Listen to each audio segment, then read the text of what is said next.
There are other relief goods that are being consolidated in Clark and Tuguegarao. Shown are the pictures of our responses in Itbayat and as well as in Basco. So, teams or personnel from the regional government agencies of Region 2 are also in that second sortie of C-130. They will be conducting the rapid damage and need assessment to consolidate the damage and needs assessed for Itbayat and recommend interventions from the different government agencies. And these are our recommendations for now. Some of these were already discussed in the meeting earlier. That we continue with the relief operations, such as the medical treatment and psychosocial support from DOH and DSWD. Livelihood and financial assistance, DSWD and Dole was already identified this morning. Dole committed to hire 100 people from Itbayat for their cash forward program for 1 month. 1,000.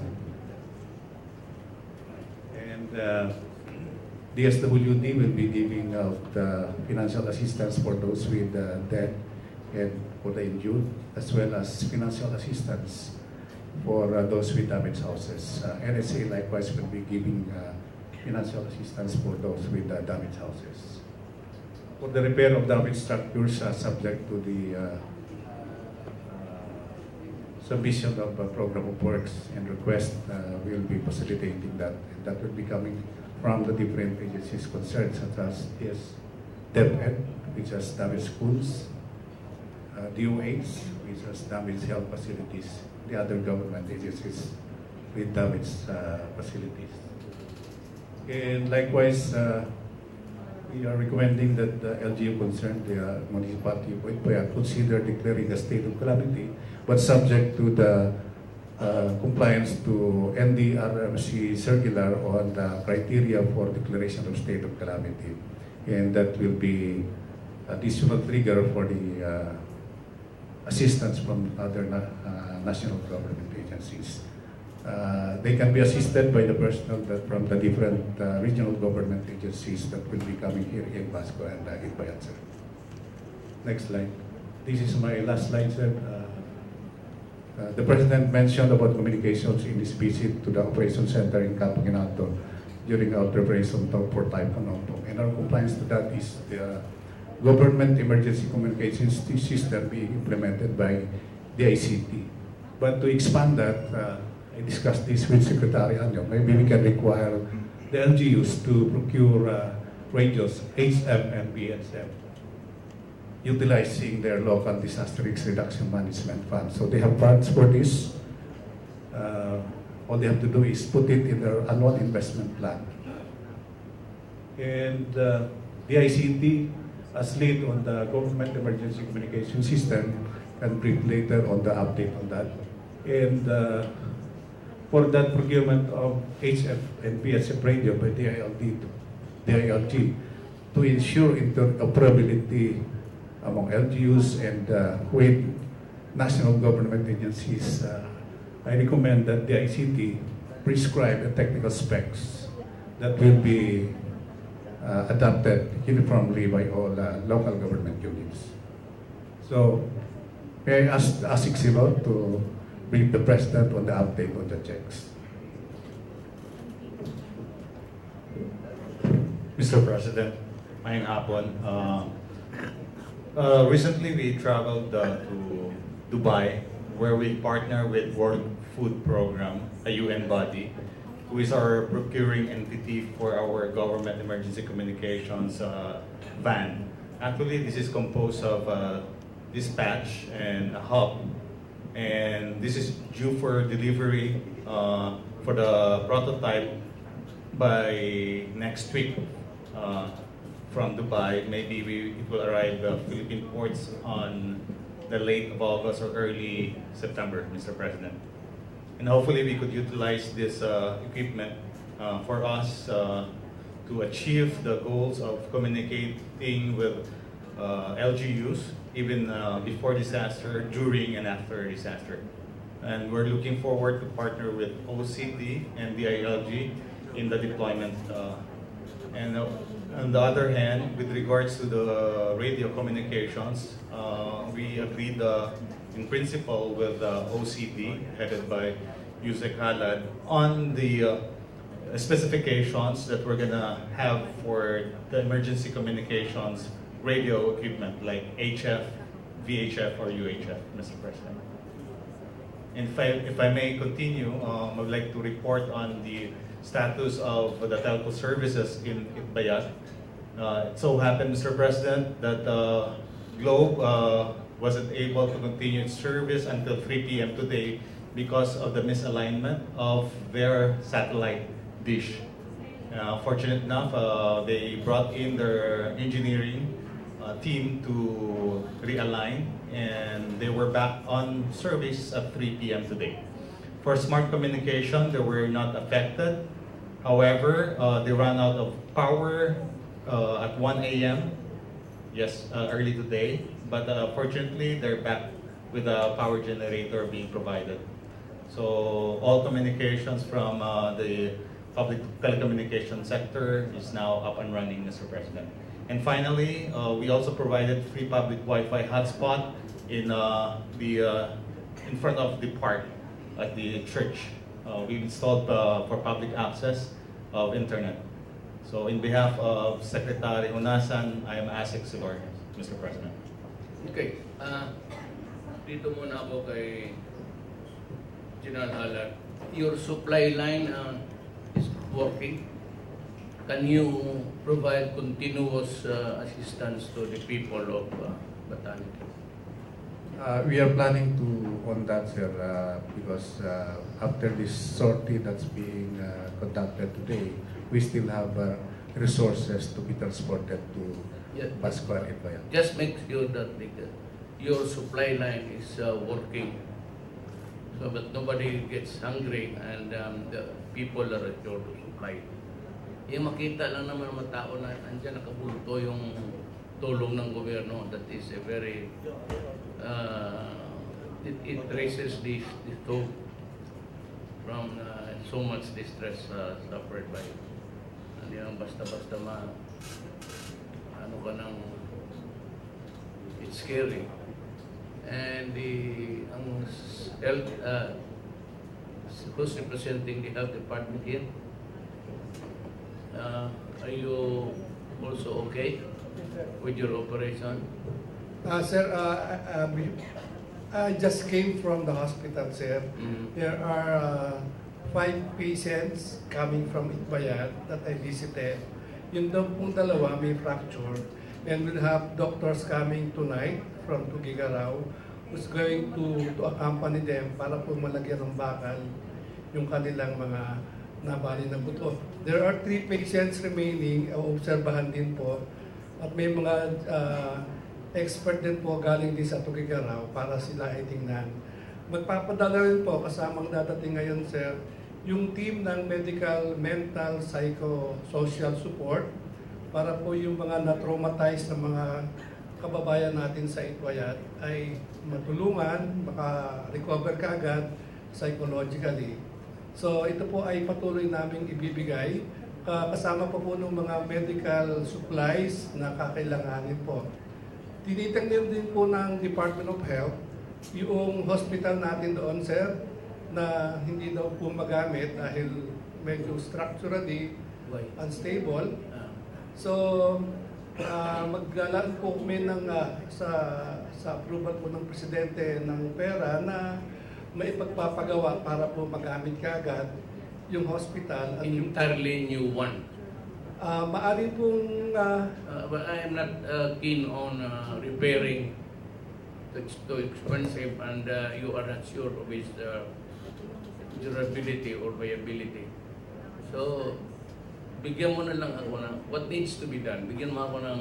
Ang estimate po namin initially na binigay po ng DPWH, 40 million daw po ang kakailanganin. Bago? Opo. Hindi po bago eh. Doon din po sa lugar na yun. Bago na po bago, Governor. So, iniwanan ng kontraktor. Saan yung kontraktor na yan? Patayin mo. bastos yung contractor na yan. Well, anyway, I'll give you the 40 million.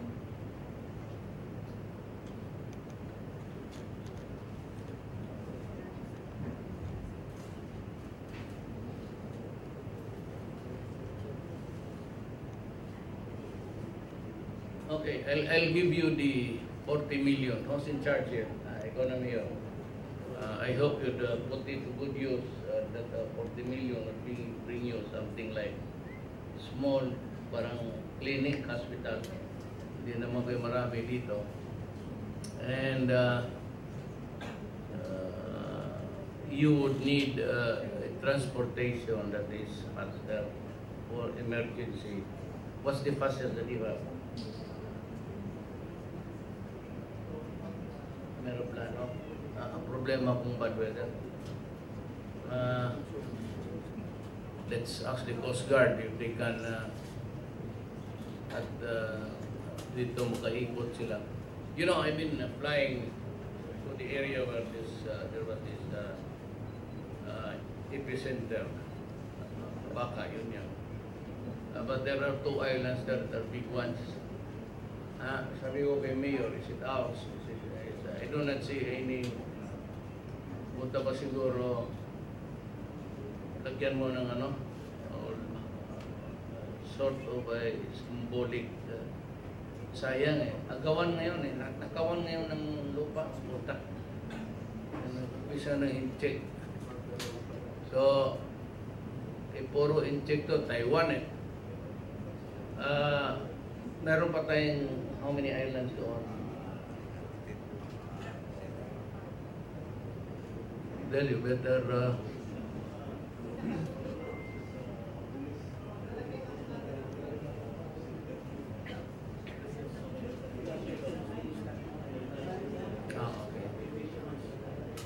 and we have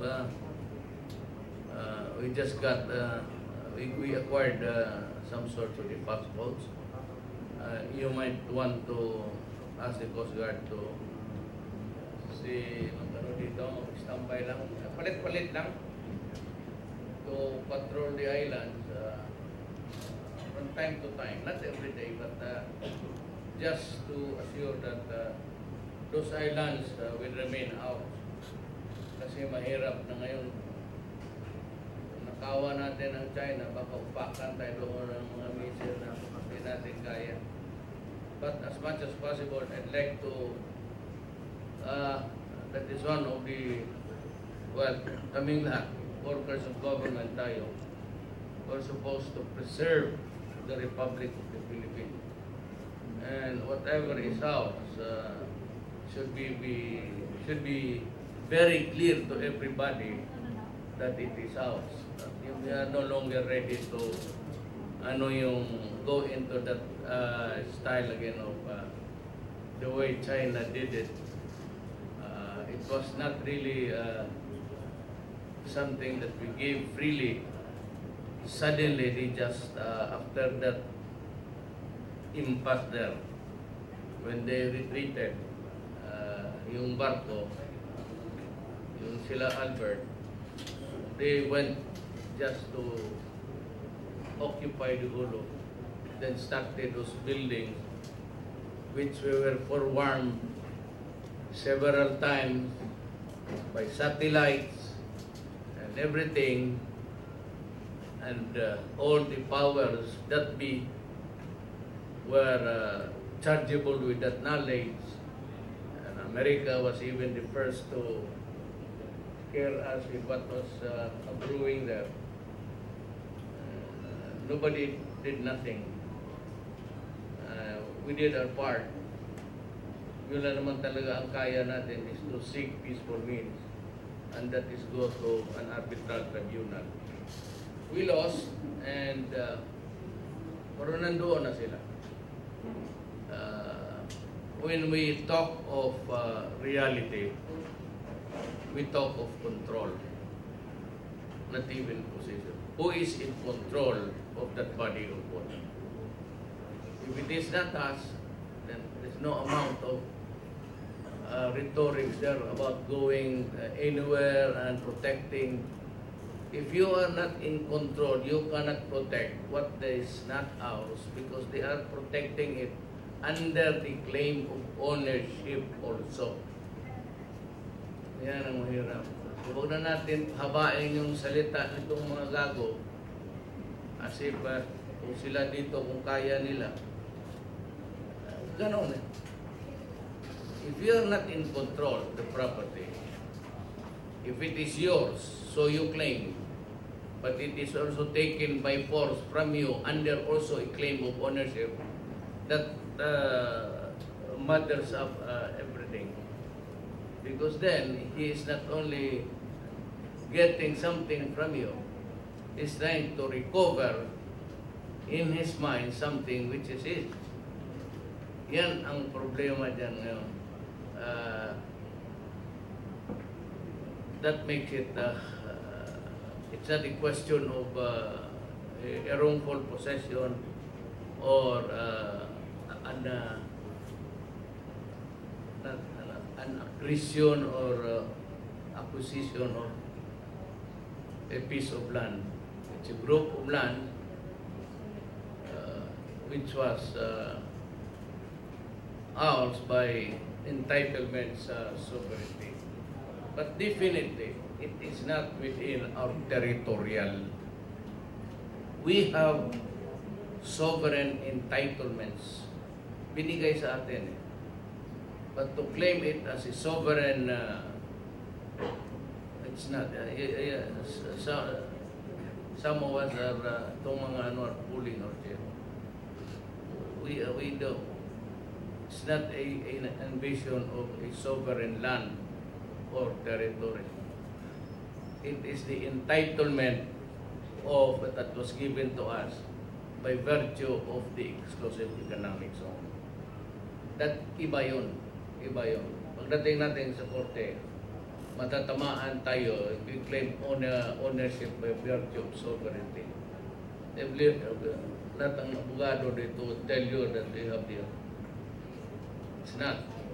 But there are certain entitlements there by virtue of our being given that exclusive economic zone. So in a way, because it was given to a country, which we remember, so it gives us some entitlement to the area. But you cannot claim sovereignty there. That would be a very mali na that piece written by Coast Guard ba yun? Somebody Congress. It's a briefer. He wrote it very simply. Yung mas mabasa mo, ma-understand mo. He's right. He's just a Coast Guard, but he's brighter than itong sila Carpio, pati ito si Albert. Bugok. They're pushing us to the limits which we are not. Because before ganito yan, before the countries grew, before the countries were never known as United States of America or China or the Philippines or Indonesia for that matter, historically, may mga tao na dito. Yung mga tao na nakatira dito, even in small number, humanity occupied coastal lands. Their citizenship was not known at the time. So yan sila would be dependent on the seas for their upkeep and livelihood. Now, certainly, with the birth of the nations, itong mga human settlements must be entitled to the historical fishing rights. Ibig sabihin, bago ito naging Republic of the Philippines by the Spaniards, by the Americans, meron na nakatira dito mga Pilipino, hindi sino tawag Pilipino, kaya niya ngayon sa China. So, China has to give that. Pero ako naman, under the claim of ownership, ako sabi ko, sige, bigyan ko rin kayo. Because we are claiming. So I cannot say, please give us. No. Sinabi ko, I will give you, but you give me also. Kasi they were driving the fishermen out doon sa Spratly. So nagkagulo. That's why I went there. But when I said that, sige, I will, okay, I'll grant you fishing rights. Just on the pretext, although vainly, in vain, because sila naman, but just diplomatic talkatives. Ganun ang ginawa ko. Sabi ko, you are driving my fishermen out of the, historically, even before China became Red China, those fishermen, Filipino fishermen were there already. So we are invoking the traditional fishing rights, which China must give because it is part of that arbitrary ruling. Hindi lang nila tinignan ng mabuti. Ako naman, because I was, wala akong magawa. They have the control. That happened when yung pinaretreat ni Albert, yung Raha Suliman. Nung nag-retreat ang sa Raha Suliman, pumasok lahat ang mga barko, pero ang ginamit nila ang white. Hindi sila nagpadala ng gray ships. Hindi sila nagpadala ng warships. Only Coast Guard, mga white ship. Yun ang gambit nila doon. So dito, bantayan ninyo yan. What they were talking about earthquake, do not ever, ayan, I will not surrender even one can of Milo that. One can of earth, hindi ako papayag. Especially mining or short of itong there's a component in the sun, black sun. Kaya sabi ko, I need to patrol the area once in a while. For all I know, nandoon ako, tapos nakatalikod tayo lahat, they're doing, they're already mining at the back.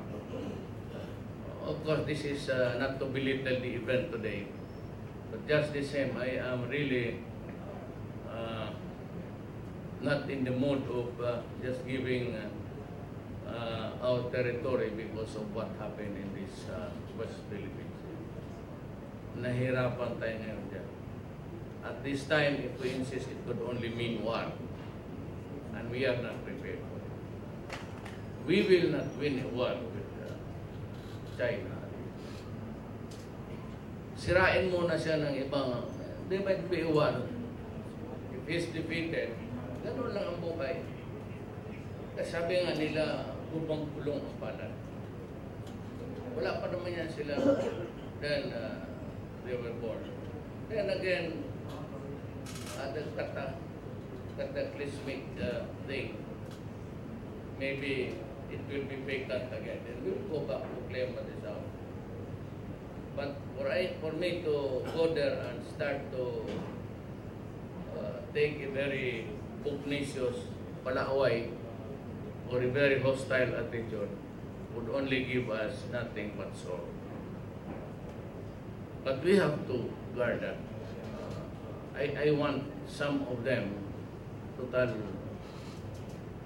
strategic points where we can see each other's territory na hindi nakukuha. And I'd like the military to handle that. Maybe the Marines, because Marines naman are, you are known to endure loneliness. Do not worry, I will visit you. Really, I will visit you. Except for that goddamn Rocos there. Kasi pag you go either as a leader there, there's going to be a Rocos. Pagka leader ka, pumunta ka ng foreign island, which is claiming by, you have to, there is a protocol. Then if you go there, na parang walang permiso, then you are claiming it, just like what Indonesia did. Pero mas malayo yung kanila. But they are now protecting the islands. Yung sinabi ko sa iyo, Bill, na yung maliliit dyan sa Spratly, inuha pa natin.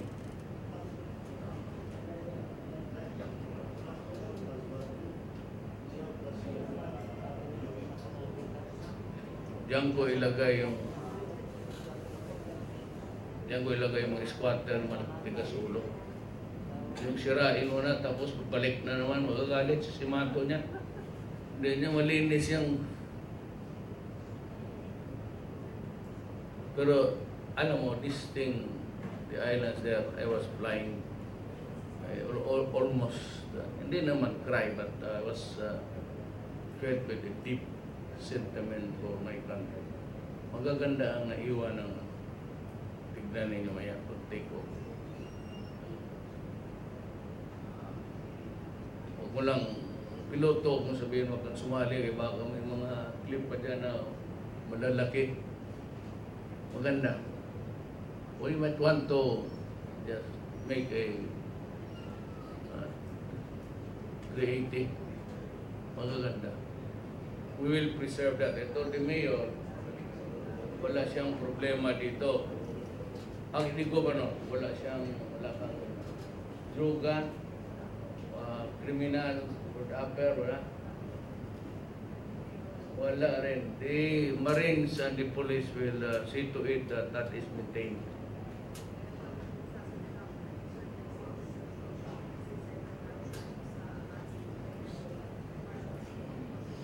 Oh, you're talking to the wrong woman. Basta yan kung punta dito, magtago ng droga, ano. Ilang bang ano dito? Ito, ang order ko is tapon mo doon sa bandang Taipei ng boundary. Just do it, akong bahala. Basta yung bad boys. That's the last thing that this should allow. Ganda ng lugar mo. Kada na mag-ingin na masyadong improvement. Rather, kung ako,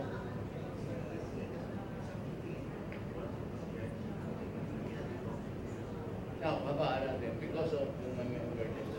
And the one that also. Or, isa pa din, patingnan mo nga nasa, nandiyan man yung muli. Dito airport, dito, patakasan natin. It's very critical itong, you know, if you look at the geopolitics, andyan yung Taiwan, nandito tayo. Tayo ang choke point eh. It cannot be on the side of Taiwan and magkalaban sila eh, ng China. We are the only ones who can provide a choke point kasi kontrolado natin ito. Hindi matakot mo yung Taiwan sa atin. So dito, it could be a choke point for other. Nadala na tayo. So we have to admit that naisahan tayo doon. Ito lang tayo magawa. That's how it was developed. There were intelligence report na doon na hinayaan. Kaya sa nagalit ko sa Amerika, sabi ko, sige, i-parking mo yung lahat ng 7th Fleet mo, i-parking ko lahat ng Navy ko, pati yung ginagamit sa bangka dyan sa ulo. Tapos ako ang mag tignan natin kung sino talagang wala tayo. So, gano'n. Talk naman sa role ang ano ba, okay. Are you operating here already? Rolly Bautista used to be the army. Puro man ito sila military ang cabinet ko. Ako lang ma'am ang civilian. Pati yung mga ano ko, mga pulis. Yan sila ang mauna kung magpulita sila. Yan ang huli sa akin. All of them actually are military men. Ex.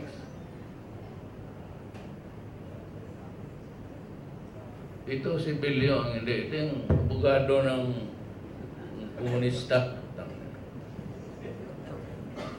Sir, actually, since yesterday after the meeting, coordination meeting at the mayor, immediately our field office too have already repositioned food and non-food items. And beside that, we have already a standby stockpiles in Itbayat. And this afternoon, another food items were brought in to Itbayat using the quotas.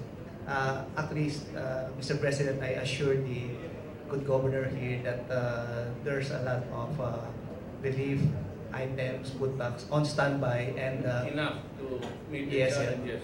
yes. At the same time, we have also cash assistance for protective services, and also assistance for damages of houses, both fully damaged and partially damaged. So as a whole, we will coordinate with the availability of air and water assets so that we can push forward the standby items in Itbayat. How about yan, Dr. Rosario? Are you made some studies? Or Yes, sir. conduct the ocular inspection, and how do you think we will do it? Sir, actually, our intervention in the immediate housing assistance, we can immediately provide 30,000 for each totally damaged houses and 20,000 for partially damaged. Then this can be done within the week, Sir President.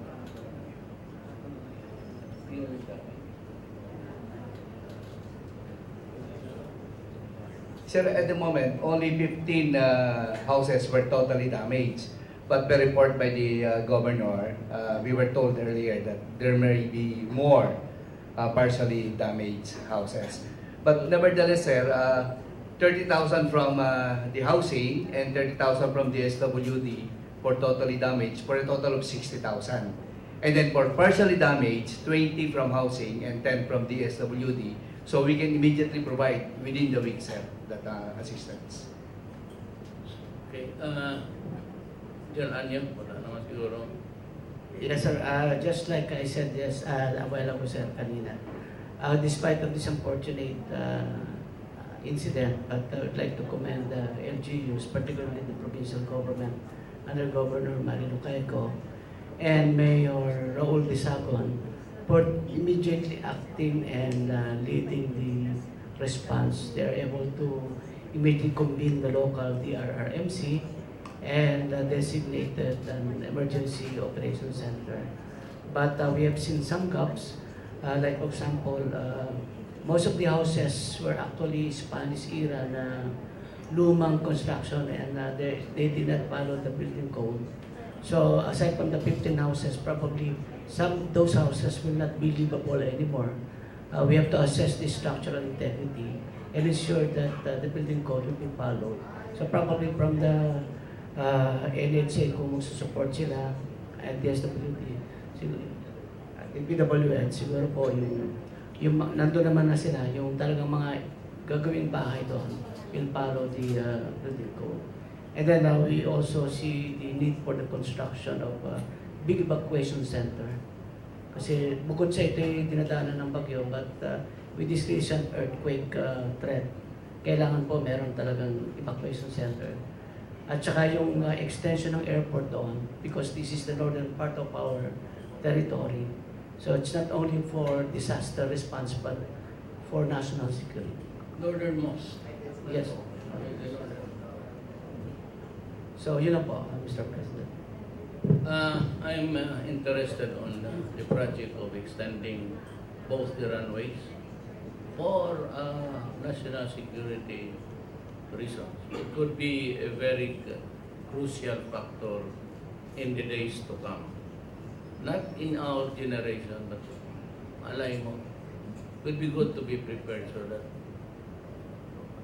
we have to defend those islands there. You have to have a launching deck somewhere there. So, let me just ask you, ito ba, Ed, when you try to reconstruct, would you be using the same material? Yung lime, yung bato na? So it should be in accordance with the building code that it can withstand 7.2 magnitude earthquake and 250 km per hour. And that would be mga hollow blocks na with brick. Yes, sir. But the key, sir, is the making a strong foundation. So the houses now do not have any steel because they were constructed more than 5 decades ago. So kailangan, sir, talaga dito observance of the building code. Ibig sabihin, nakita nating mga classrooms, kung ginawa yun in accordance with the building code, dapat yung 1-2-story building din siya na-apektuhan. Well, was the culture of the time. I mean,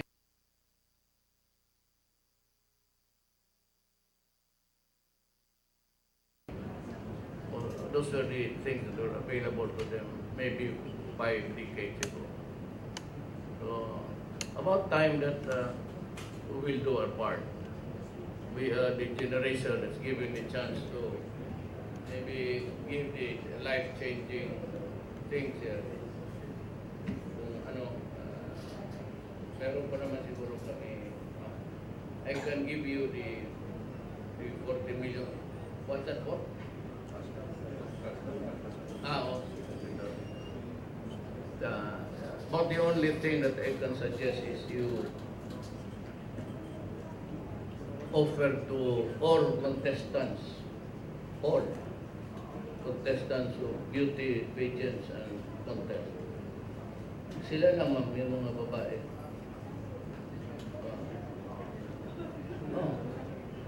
Free. Paggawa ka ng subdivision dito, free. Give them lunch. The next generation, or lahat ng beauty queen galing sa iyo. Genetic. I was in Wuxi. That's the biggest, second biggest lake in the whole world. The first is, I think, in Switzerland, sa Geneva. Well, kami ni Gokongwei, we were together. He invited me to go to China. On the northern part, yung nandoon yung camp ng military, but it's their RR. Parang rest and recreation nila. Tapos yung mga babae doon, nung galing na Russia, yung puti na halo, talagang design.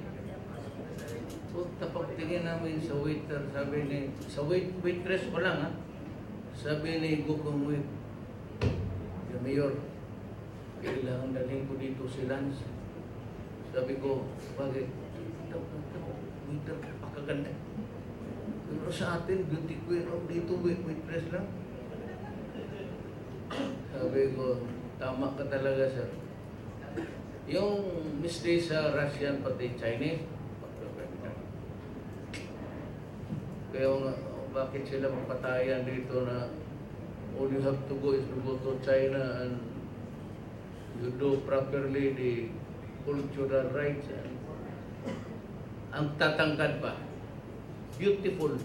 Pagtingin namin, yung tiga bigay muna ng kape. Sus, napakaganda. Mamaya pumasok na yung sabi ko, ayaw ko na bumalik sa Pilipinas kung dito na ako. Many years ago, I was only mayor. You know, he's a good friend. That Gokongwei is taas na istorya, but started in Subo. Ang law office kasi nila, yung mga Gokongwei Cebu, was the law office of the brother of my father. But my father was also a lawyer.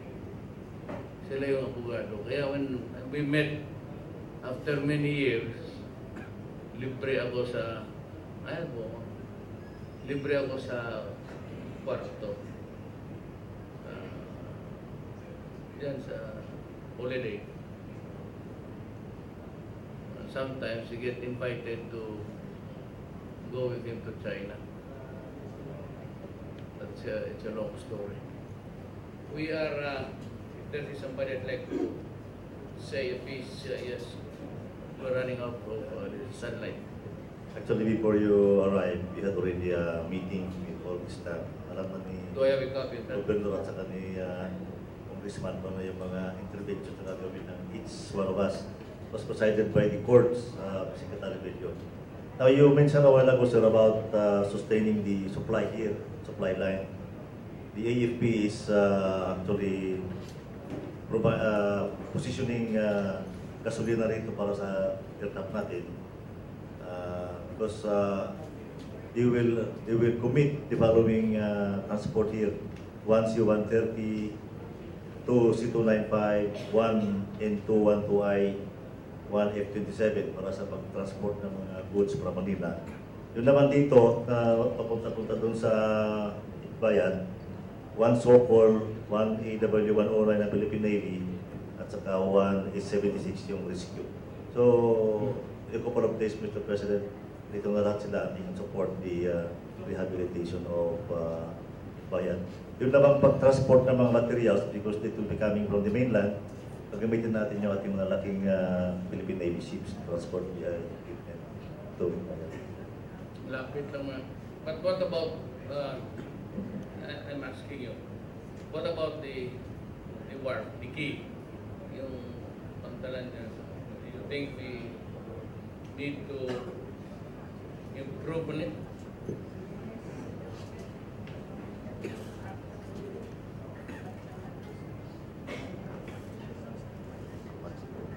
Ito na lang, no? Kanina po sa meeting namin, nabanggit ko po kay Assistant Secretary ng DOTR na humihingi sana ako ng tulong para magkaroon po kami ng safe na port sa Itbayat. Maglagay lang po sa Maoyun Port ng breakwater po.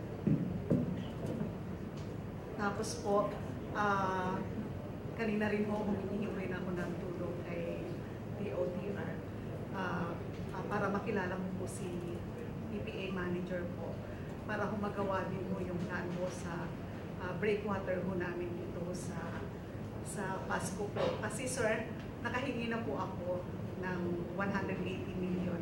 Pero sir, nasama ko dun sa nabito niyo po. Kaya po sabi ko ng DOTR, humingi ka uli, Governor, pero gawa ka na ng plano. Tinulungan po ako ni Sir Bongo po doon. Dalawa yung namin. Yung sa security of tenure. Yung sa security of tenure, dapat sinunod nila yung usapan. Yung, do not make it hard for the capitalist also to move. The tenure is something which is, may apat ano yung bot? Regular, seasonal, provisional, project-based, pati yung meron lang akong isingit doon na parang tabla naman po na alam mo kasi ganito yan, kukunin ko yan, malakas yung labor front doon, so pasok sila ng pasok, walang problema yan, Pilipino yan. But the fact is, kung itong tao na ito is indolent, tamad, hindi marunong, at saka mayroon talagang walang IQ, then you are now saddled with one or two employees. Kung tanggalin mo, you will go to the arbiter, as NLRC. Then they will be, facing cases. Instead of helping his fellow men, siya na tumagka-problema. And this has happened many times. We have to, yun lang ang ano ko doon. At some other, hindi man nasunod yung unang sabot talaga. Kasi nakita ko yung working papers ng NEDA, binasa ko. I think that it is not to a T. Yung sakto talaga na I might resubmit it in this, but let me just introduce something which would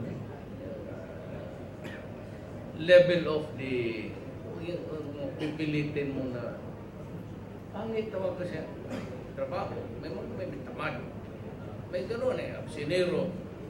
Then pag pinalis mo, punta ng NLRC ko, go back to work. Hindi maganda. The security of tenure should also provide the security of the capital. It should not be na kasi mahirap sila, bigyan sila ng ano ito, democracy, diretso, tabla. Tabla talaga ang the pressure group there inside working, the unions and yung may-ari cannot be the pressure to manage and regulate.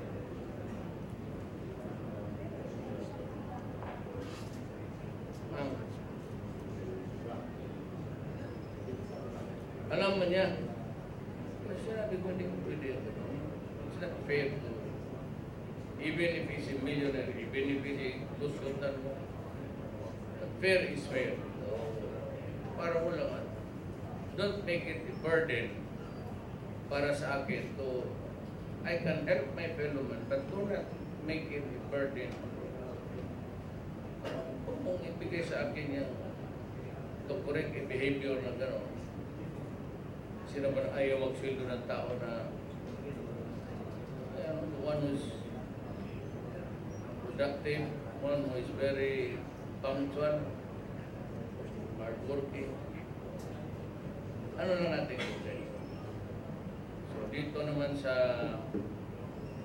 may kunting ano lang ako doon na sa Congress. Congress man ang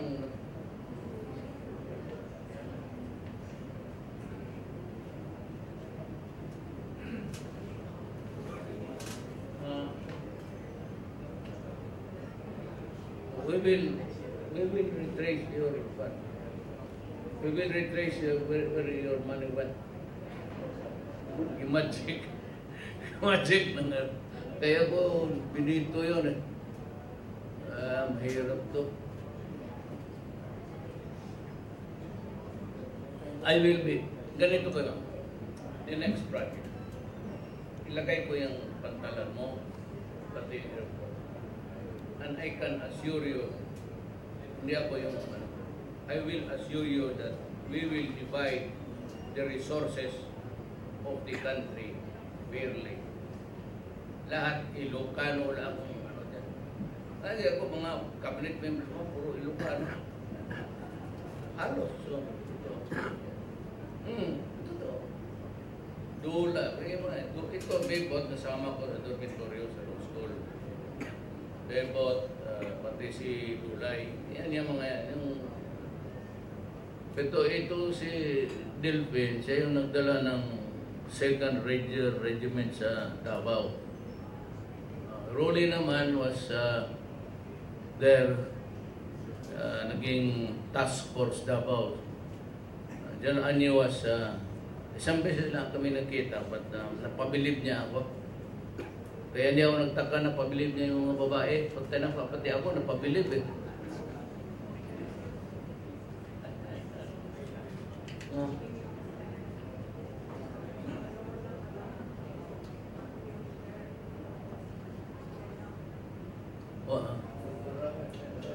Ito si kasi siya yung pareho yan sila ni Rolly pati dyan, nagdaan yan. Doon ko lang yan sila nakilala. Hindi na matagal. Doon ko lang sila nakilala during their tour. Matagal ako mayon, 23 years eh. Kaya dumaan talaga yan sila sa akin. So, nagkaibigan kami. Okay naman. Wala namang iniwan na anak. Yung sundalo nila marami. Lalo ng polis to, putang ng polis na ito. Totoo yan. Problema yung polis. Maghanap kayo ng polis dito, nilibing na isang pamilya lang umiyak. Sige daw? Totoo. Hanap ko yun. Mula siguro dito, bilang prayer ko doon. Yan, sa... Kasi 23 years ang mayor, pag na may namatay ng polis, either ng baril, ng buang, o sa sakit. Puro ko, 23 years eh. Tapos yung sa tatay ko, gobernador pa. Na-merge yun eh. So the last term of my father, ano siya ng, ano niya? Every time, attend ako ng ano, funeral sa ulit.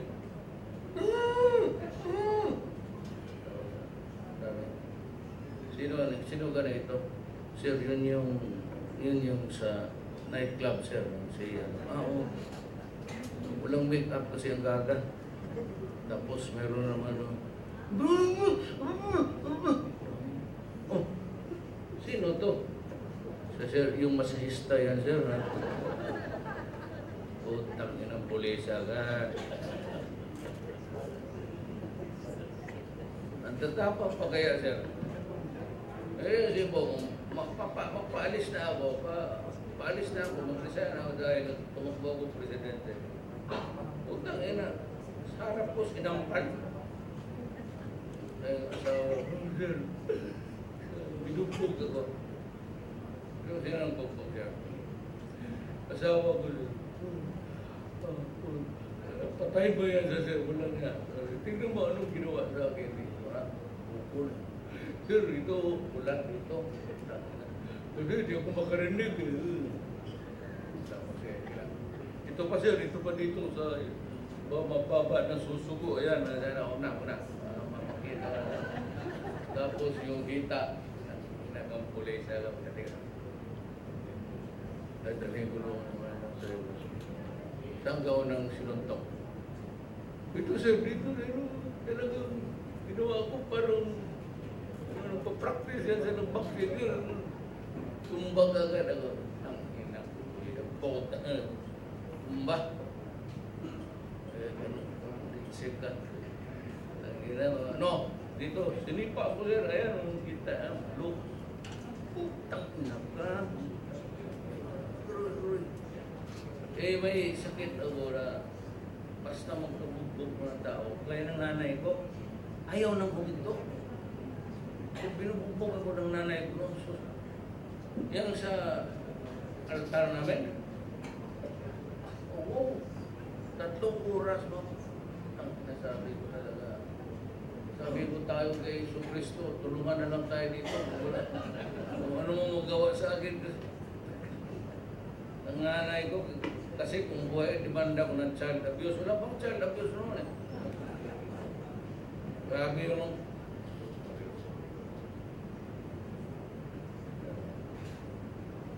Pero sir, sa totoo lang, dapat talaga meron. Pero wag yung wag yung unrestrained, yung meron kami sa eskwela namin. Pero yung walang itong mga bata ngayon na titigas ng ulo. Pag ako, di matakot mga pulis. Pero ako pag magdating, sigurado, linya na punta yung mga human rights, basag-basag yung kamay ng, sige man, ayaw talaga ninyo. Yung burner ng pulis na yung coin, yung bigla lang pula, nakatigot na. Wala ko, batuta. Wala nang batuta, sir. Bawal na sa human rights. Bawal na. Punta yung burner. Kamay. Tangina ka. Ayaw mong huminto. Manimaho ng perito. Yan lang talaga ang paraan. Hindi ko kinano ang Davao. Hindi, bang? Walang nakakita. Hindi, talaga hindi mo ganun. Hindi mo. Ang mga pulis ko, mahal ko na alam nila sa trabaho. Ang pulis ko basta napasuko. Sundalo, basta napasuko. Akin yan. Akin yan. Aking antok yan kung saan takpa. basta sa trabaho. Performance of duty. Hindi ako papayag makulong ng pulis. Maski dito sa Manila, marami ko na kayang inariglo. Kasi, maawa ka rin sa pulis. Oo, yung, di ba may panip sa Mandaluyong, may barilan. Yung babae, pinaril ng muro. So, kinarga ng mga tano doon sa ano nila, tapos sirit. Sirit nila, di may mga pulis, yung responding pulis. Nag-checkpoint, di man umara. Di, patay yung patay na. Yung binaril, natuluyan. Tapos may tatlo. Wala na. In good faith naman kasi ang kinunuha gusto ko pumatay na. Sabi ko, kung pariluhin mo, okay na. Wala, bayad na lang. Hindi sila siya eh. Wala yung mga pulis na yung magbugbog ng asawa. Akala mo nagbugbog ng aso. Ano po yan sila bakapon?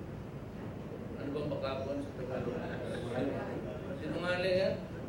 Ewan ko dito, contaminate mo yan.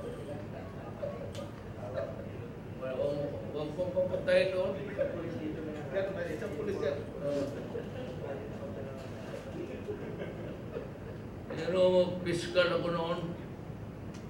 Sabi ko na, masakir sa iba to, sir. Pinuntahan natin. Ako yung pinapunta kasi takot man lahat punta doon sa bukid. Kita tayo kaya wala man kaakyat. Ako lang pupunta doon. Imbestiga. Nandoon na yung pulis. Pinawin. Alam mo, sir, pag-trial, siya yung una ko. Investigator. I would like to call my first witness. He will testify before yung nauna ka man doon, nakita mo lahat after killing. Na sabi ko, may affidavit ka? Yes, sir. Saan? Ewan ko, sir. Ano ngayon ko? Sabi niya, binigay ko man doon sa fiscal baka na tinignan ko yung record. So kasi, Alejandrino? Ba, Alejandrino ka? Gabriel. Nung pagdating mo, sino kinausap? Yung asawa, sir. Anong tanong? At anong sinagot? What was your question? What was the answer? Tulong na sa fiscal. Okay. Pwede tayo mag-secreto lang. Diba? Sabihin lang. Sabi ko kay Judge Kusulasyon. Judge Kusulasyon. Your Honor, murder, multiple murder. Your Honor, 1 minute. Gabriel, boy pa yan, putang yan. Retired na. Anong gusto mo sabihin? Yung ano siya, affidavit, nandiyan ang nakita mo, ano man sabihin ko sa korte? Yung totoo o yung sa affidavit ko?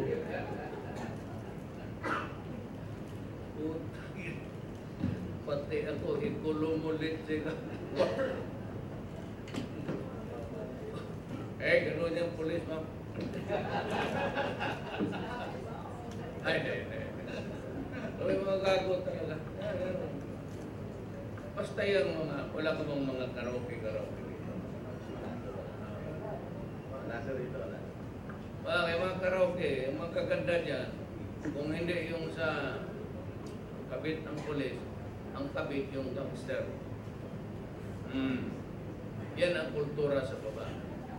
Yung magandang babae, yung pinakamaganda dyan sa nightclub, it's either sa police o sa gangster. Just like in America, like Dillinger. Ganun talaga ang kultura sa tigas. May puporma talaga dyan. Pero iba yung sa mayor. Hindi ginagawa. Ano ba? Uwi na ako, ma'am. Wala na. Uwi na ako kayo. Salamat po.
Before you go home, I'm sorry, I really forgot. As I've said before, the government must have an independent communication, and we are not allowed to depend only dyan sa Globe pati Smart, because in a crisis, magpuno yan natutunog yan. And so many experiences, pagka may crisis, lahat ng tawag, hindi na makapasok. We go back to the simple over. Kita from here to Pulo. We go back to that kind of the simple one. And if you want, just use the code. Bahala na mag-decode yung kabila, but we are better off with yung talagang atin. Not dependent on the telecommunications line. Atin talagang government. Just like what we had, I hate to say this, but during my father's time, that each provincial government may isa talaga. At this time, military na. Military pati police. Isa lang, huwag na maggamit ng start on that project maybe by the end of the year we'll have the money.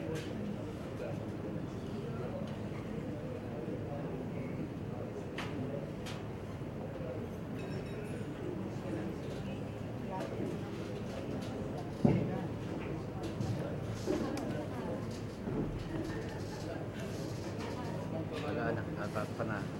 Dami naman nakakaroon.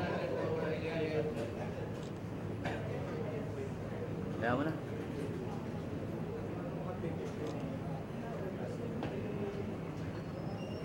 Yun na lang cellphone ni Sir. Oh.